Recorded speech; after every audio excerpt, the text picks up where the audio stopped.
प्रथम पूजेचा मान हा गणपती बाप्पांना आहे। सगळ्या देवांनी मिळून तो दिलाय।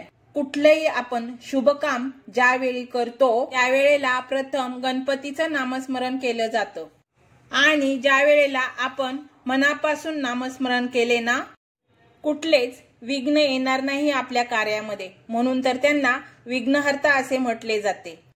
अष्टविनायकापैकी मोरगावच्या गणपतीचा पहिला मान आहे आणि पहिला गणपती आहे तो।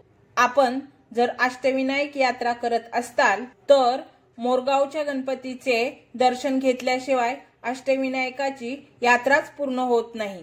एवढे महत्व मोरगावच्या गणपतीला आहे। मोरगावच्या गणपतीला मयुरेश्वर म्हटलं जातं, परंतु का म्हटलं जातं बरं याची माहिती आपण व्हिडिओच्या माध्यमातून घेऊया।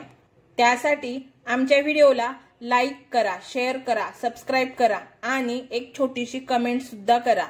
हा व्हिडिओ अजिबात स्किप करू नका। गणपती बाप्पांचा व्हिडिओ आहे तर त्याची कहाणी आपण पाहूया। गंडकी नगरीचा राजा चक्रपाणी यांचा मुलगा सिंधू होता आणि या सिंधूनी सूर्याची उपासना केली। घनघोर अशी उपासना केली, कठोर उपासना केली सूर्याची। त्याने अमरत्वाचा वर प्राप्त केला। अमरत्वाचा वर प्राप्त केल्यानंतर हा राक्षस सिंधू महाभयंकर झाला। गर्व झाला त्याला आणि गर्व झाल्यानंतर त्याने साधू संत यांना त्रास द्यायला सुरुवात केली, त्यांचे यज्ञ मोडायला सुरुवात केली आणि तो एवढ्यावरच नाही थांबला, त्याने स्वर्गावर आक्रमण केले। इंद्रदेवाचं आणि त्याचं घनघोर युद्ध झालं आणि त्याने इंद्रदेवाचा पराभव केला। इंद्रदेवाचा पराभव केल्यानंतर एवढ्यावरच थांबला नाही हा राक्षस, तर त्यावेळेस भगवान श्रीकृष्णांनी त्याला आव्हान केले युद्धाचे। भगवान श्रीकृष्ण आणि याच्यामध्ये घनघोर असे युद्ध झाले, परंतु याला अमरत्वाचे वरदान होतं, म्हणून भगवान विष्णू सुद्धा याला मारू शकले नाहीत।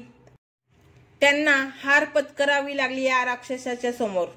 नंतर त्याचा गर्व हा वाढतच गेला आणि पुढे त्याने सत्यलोक, कैलास यावर त्याने आक्रमण केले आणि आक्रमण करून सगळ्या देवांना त्याने कैदी बनवले। गंडकी नगरात आणलं आणि कारागृहात टाकलं। देव चिंताग्रस्त झाले, म्हटले आता काय करायचे। मग सगळ्या देवांनी गणपतीची आराधना केली। त्यावेळेला गणपती बाप्पा त्या ठिकाणी आले आणि गणपती बाप्पांनी सांगितले, काही काळजी करू नका, मी त्या राक्षसाला मारतो, असं वचन दिलं गणपती बाप्पांनी बघा। आणि तिथून गणपती बाप्पा मोरावर बसून आले आणि मोरावर बसून आल्यानंतर घनघोर असं युद्ध झालं। ती जागा बघा मोरगावची। युद्ध झाल्यानंतर गणपती बाप्पांनी त्याला मारलं त्या राक्षसाला आणि त्याचे 3 तुकडे केले आणि तिन्ही दिशेला फेकले आणि त्याचा मस्तकाचा भाग ज्या ठिकाणी पडला ना ती बघा मोरगावची जागा, म्हणून त्या ठिकाणाला मोरगाव म्हटलं जातं। आजही त्या ठिकाणी मोर भरपूर आहेत। अजून जर सांगायचे म्हटले तर त्या गणपतीची जी स्थापना आहे या अखंड सृष्टीचा परमात्मा भगवान विष्णूंनी ही स्थापना केली आहे। ती कोणाच्या हातून तर पांडवांच्या हातून ही स्थापना झालेली आहे। हजारो वर्षाचा इतिहास आहे या गणपती बाप्पाला।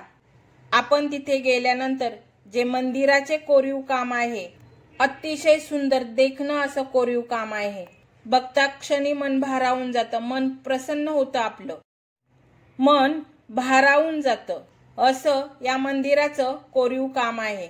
मूर्तीचे तर काय सांगता, आपण ज्यावेळी आत गेल्यानंतर ती मूर्ती आपण पाहताल त्यावेळेला आपले मन प्रसन्न होईल अशी देखणी आणि सुंदर मूर्ती आहे गणपती बाप्पांची। मोरगावच्या डोळ्यात हिरे, बेंबीत हिरे, सुंदर असे हिरे।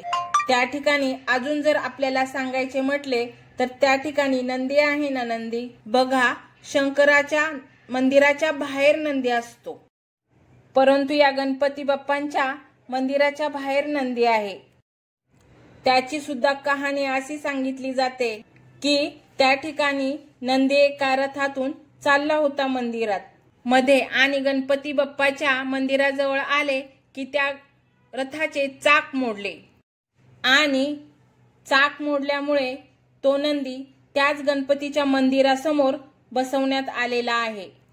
असं सुंदर हे मंदिर आहे गणपती बाप्पांचं। आणि त्या ठिकाणी जी पूजा आहे ना, पूजा ती मोर्या नावाच्या एका गोसाव्यानी त्याचा वसा घेतला होता। ह्या मंदिरातल्या गणपती बाप्पांची पूजा करायची। अखंड वसा मोर्या गोसाव्यांनी घेतलाय। अजून जर सांगायचं म्हटलं तर गणपती बाप्पा असे दैवत आहे आपले, आपण कुठलेही काम करायचे असले आणि आपण गणपती बाप्पांचे नामस्मरण जर केले तर आपलं काम हे पूर्ण होतच। हे जे मंदिर आहे हे पुणे जिल्ह्यामध्ये आहे, म्हणजेच अखंड महाराष्ट्राचं कुलदैवत जेजुरीचा खंडेराया तिथून फक्त 17 किलोमीटर अंतरावर आहे, 16-17। आणि आपण जेजुरीच्या खंडेरायाचं दर्शन घ्या आणि जावा पुढे गणपती बाप्पांचे दर्शन घेण्यासाठी। ही गणपती बाप्पांची माहिती जर आपल्याला आवडली असेल तर आमच्या चॅनलला लाईक, शेअर, सबस्क्राईब करा आणि छोटी कमेंट म्हणून